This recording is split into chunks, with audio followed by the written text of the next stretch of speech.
Today we're going to talk about rebuilding this 1275 engine.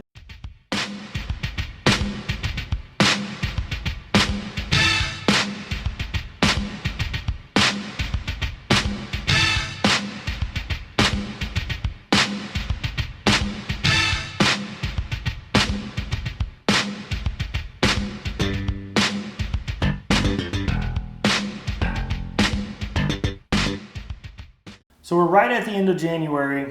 Hunting season is over. I didn't get anything, actually never even saw anything. It's time to get back into these car projects. With all the oil that I'm using in the Moke, I decided, well, we got to do something to the engine. I was hoping that the head work that I did would have cured the oil consumption, but actually what happened was, it's got to be going through the cylinders. So my choices were to pull the 1098 out of the Moke and rebuild that, or rebuild this guy, this 1275. Now, part of the consideration was, I do believe it is going to be less expensive to rebuild the 1098. However, this is already sitting on the floor. This is the one I took out of the Mini that is the VTEC Mini project. And I'm actually getting a little nostalgic thinking about getting this engine running and in the Moke, because this is the engine that started it all. This is the one, when I bought the Mini, this is what was in it. And so when I get this thing running, get it in the Moke, and I hear that thing singing down the road, it's going to bring back memories of buzzing down the German Autobahn and also, what driving I did over here in the States before I started taking everything apart. First order of business is getting the clutch off.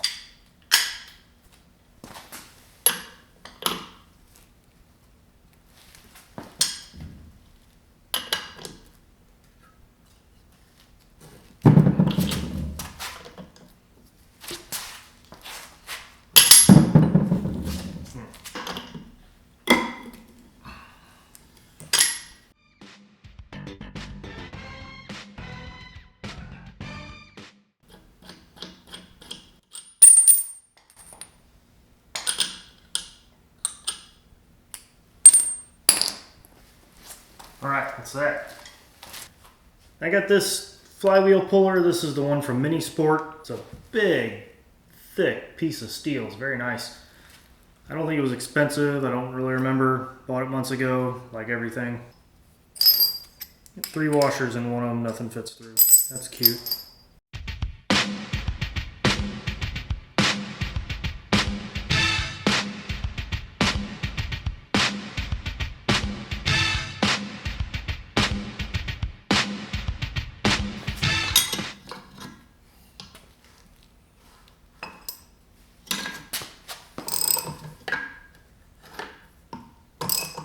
There we go.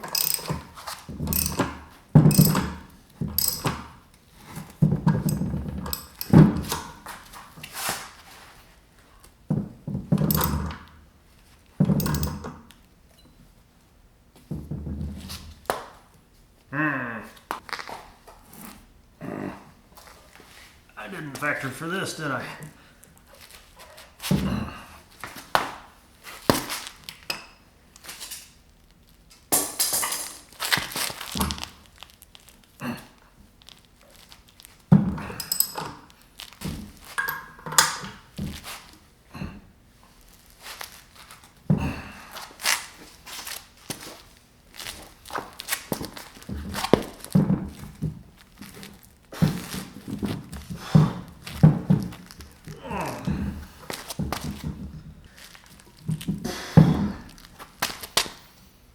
Be nice if this thing was sitting on something.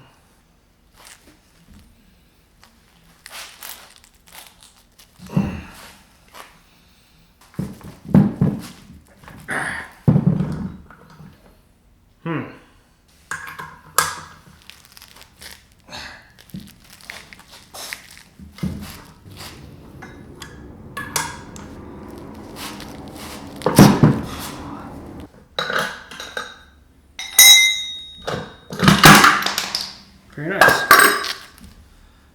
Easy as that. Not having that washer on one chewed right into that. It pulled that bolt right into that metal right there. It's pretty intense. But here it is. She weighs a ton and she's rusty. So year's been bad to her.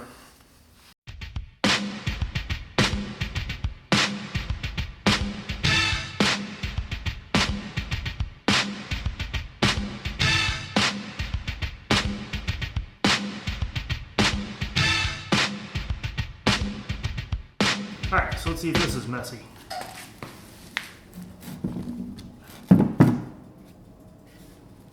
Or unsuccessful. No, this thing ought to come right off.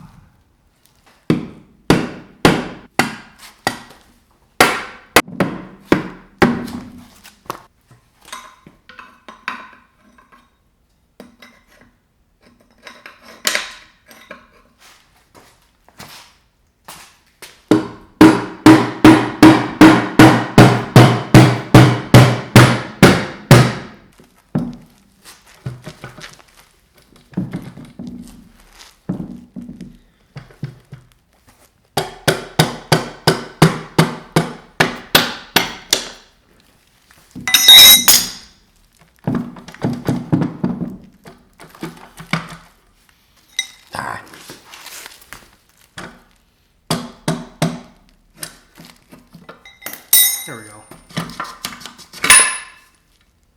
Boom!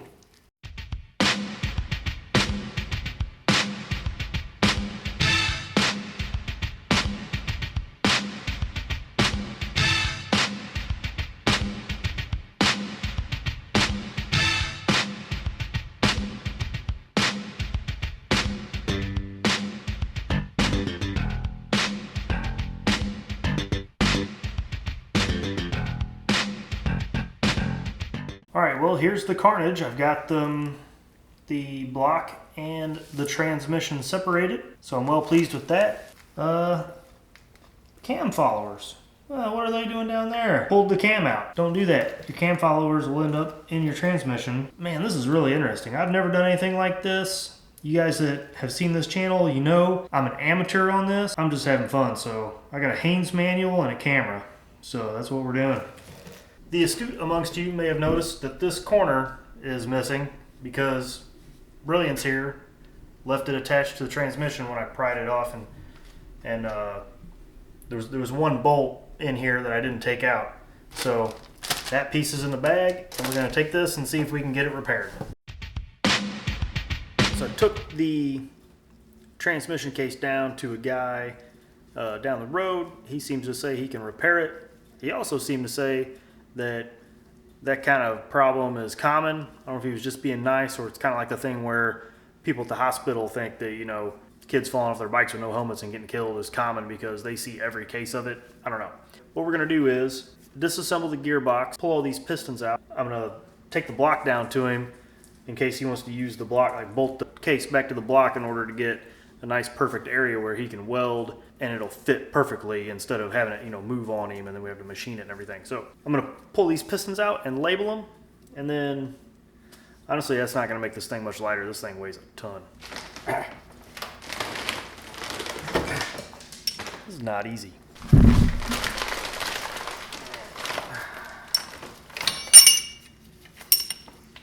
So I was tripping when I started this. I put a socket on these nuts. I'll pull one off once I have it off. 1/2-inch socket wouldn't fit. 9/16 was all wonky. And it turns out you got to use a 12 point something. I don't have a 12 point socket in 1/2-inch. Get that guy. See if it'll focus on it. These are 12 point.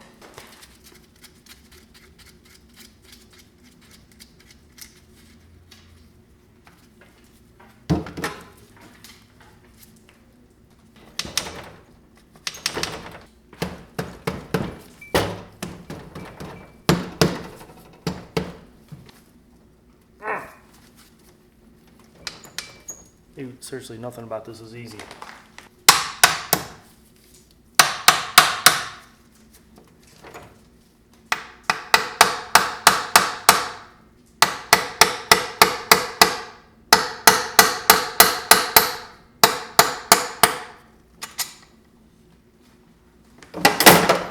Gonna do new ARP studs, right? Where's the bearing at? Bearing didn't come with it.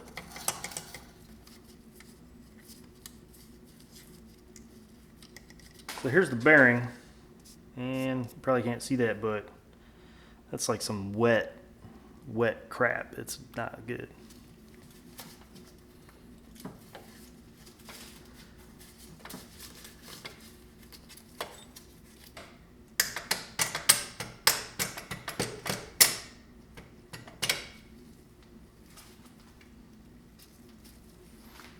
It's like giving birth.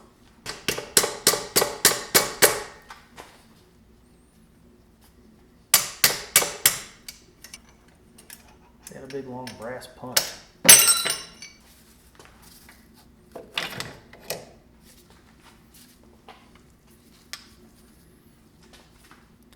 There we go. There's number 4 piston. Guy needs a set of 1/2-inch drive. 12-point sockets is what he needs. That's what I need right now.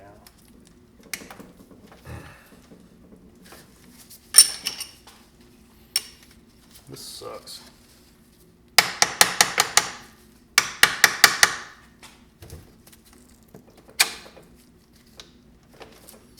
That one came off.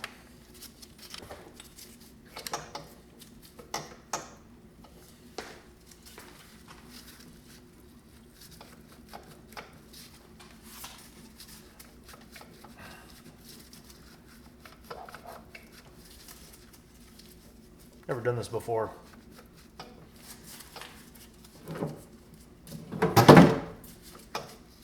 Don't know if you can tell.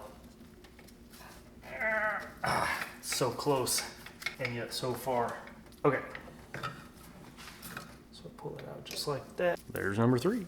Also looks seen better days. New pistons are expensive, and that's not really what I'm doing here. I'm not trying to do like a performance build or anything silly like that. You know, normally when I do things, other than the fact that I freaking break everything, I have this idea that like I only want to do this once. I'm going to do it the way I want it. I don't want to be in this engine again and blah blah blah. But I think the reality that we're facing here is that, well, I was going to do kind of a budget build, basically just get this thing on the road. I need a Moke engine. I don't need anything super fancy, but looking at these pistons, I don't know, they don't look too great. So the reason I tore this engine down in the first place is that it was running, it was getting oil in the, or it was getting coolant in the oil. Head gasket was gone, but not to the point that it didn't have compression. So, had the head worked already, 12G940. Oh, I can't break this. So it's already ready to go. It's got hardened seats cut into it. Somebody's gonna comment about how I could do this way easier with some kind of different technique. I know different tools to make it easier. But as my buddy Lou says, anybody can use the right tool. Everything with this engine's gotta be going through because it was burning coolant for a long time. There was coolant in the oil for a long time, at least 3 years. When I got it, it had oil in the coolant. And I was a noob to cars. I didn't know. I had a pretty good German mechanic too, and I don't know why he didn't fix it. He never really found the problem. And he was a mini guy. It wasn't just some rando. That's what started it all. So we gotta basically do everything on this engine.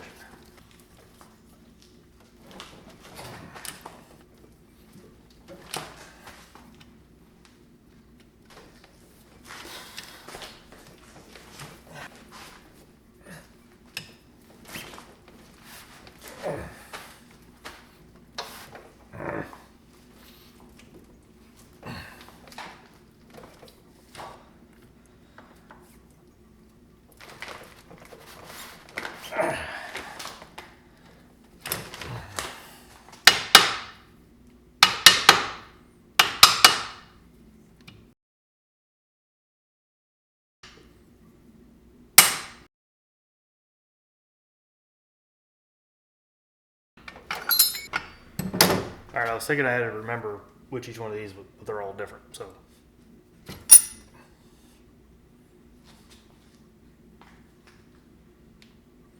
a safe place to put this down.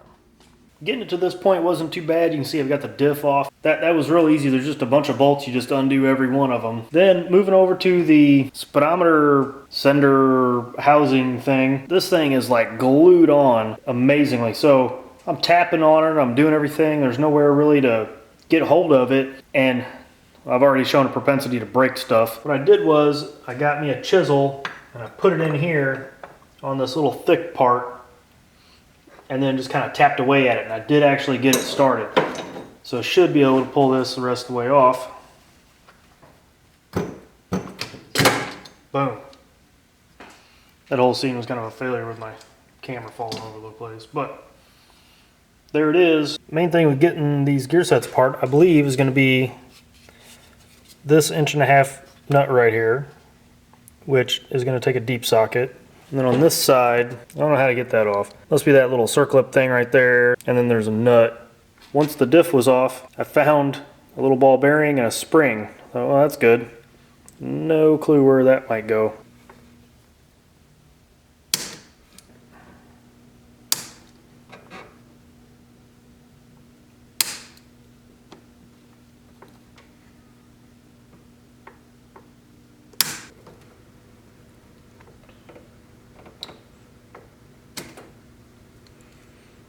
There we go.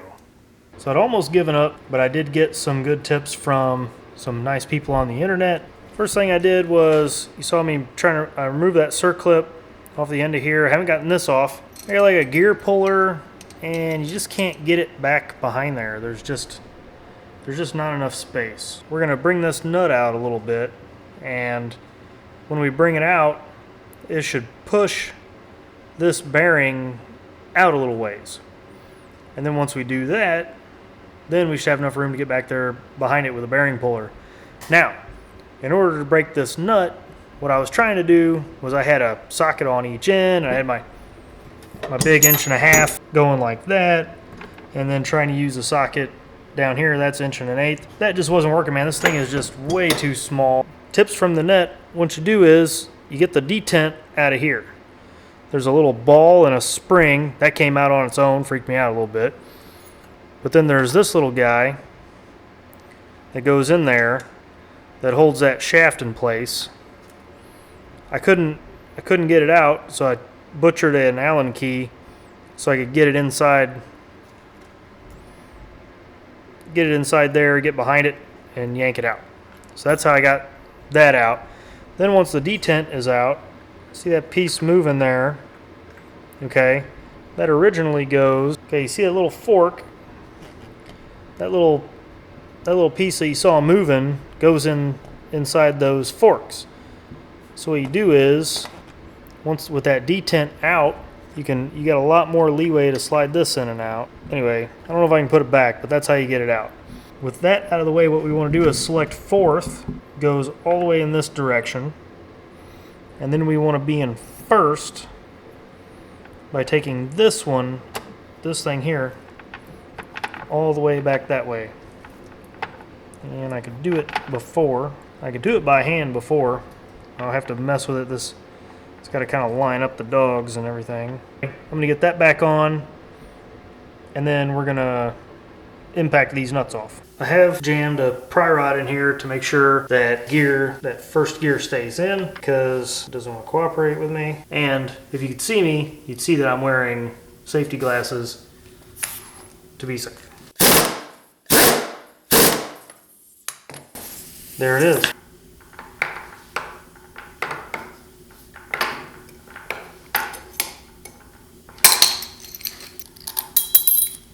Okay, the locking clip comes off. You can see there's another circlip in there right there.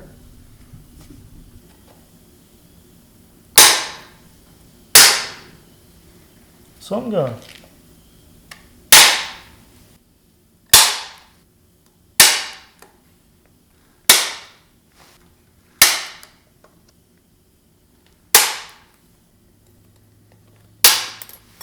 I have no idea why that was so hard. This darn thing. Wow. Pain in the butt.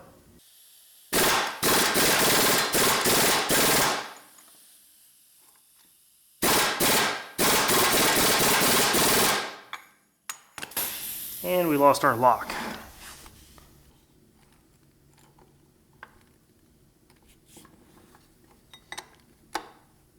There we go.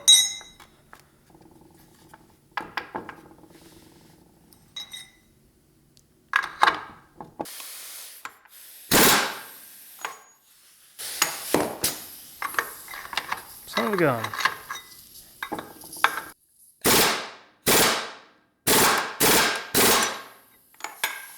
Actually, let's take it out of fourth. There we go.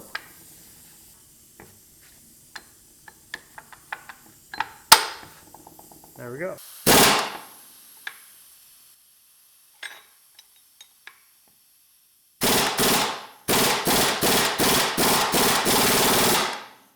Darn.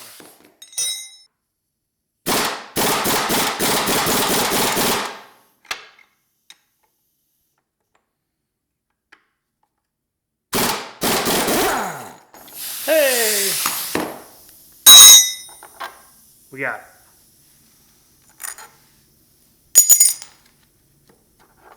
Now we're going to try to knock this shaft out by locating that there.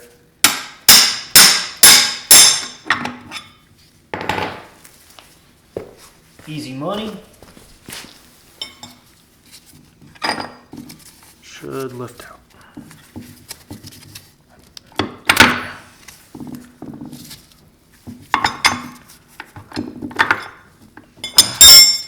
Oil pickup's in the way.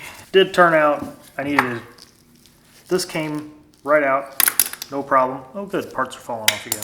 Ah! Needle bearing. With this disconnected, it came right out. So this is the oil straining thing. Boom. I don't know if you can see that, complete with boogers. Very nice. I believe that is the needle bearings.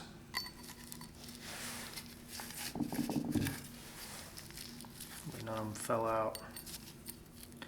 Hopefully those come in the recondition kit. Guy needs a set of brass punches.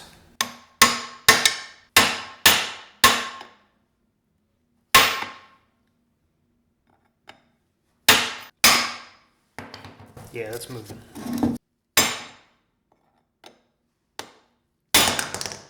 That little ball bearing went flying somewhere. I don't know where it came from. That piece came right out. Now what do we do?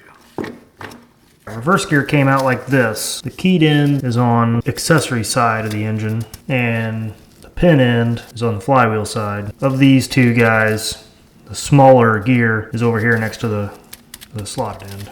Now we got to get the bearing out of this side. So I've looked on the internet, and people talk about build these little spacers.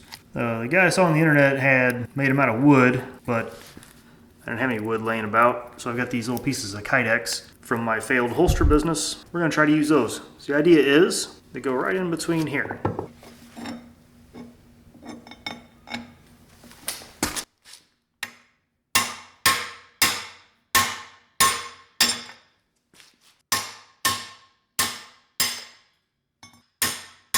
It's not doing anything. It came out a little bit.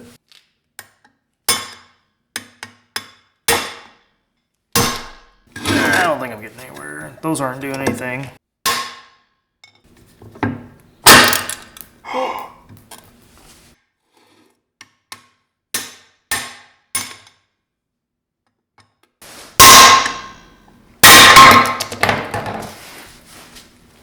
Boom! So that's that guy out. And this thing doesn't look bad. This. Okay, there it is. That lifts out. These spacers didn't do a thing.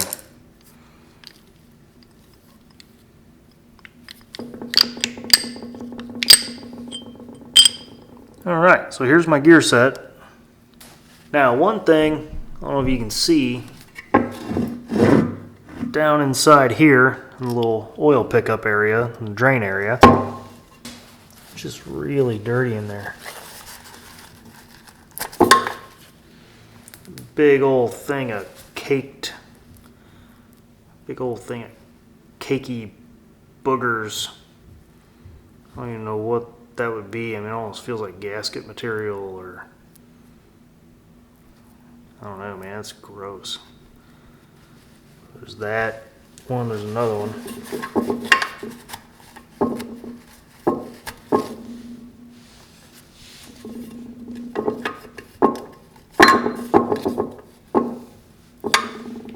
Another one right there.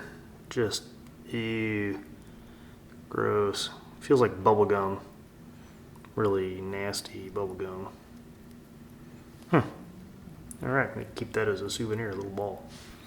Oily ball of boogers. Well, I think we're gonna wrap up there. Got the gearbox completely broken down. I'm ready to take it, well, I need to get it cleaned out and get this thing repaired. When I set onto this project, I said, you know, what's the worst that can happen? The 1098 that's in my Moke, it's, you know, it's burning a bunch of oil, the compression isn't great, and now I'm having issues with the shifting. So I can't make matters worse. I got this 1275 here, ready to rebuild. Famous last words, that was before I chipped this piece off the case. So what can you do? Anyway, time to order parts. Lots of fun stuff to come. Whole engine build and transmission rebuild. Thanks for watching.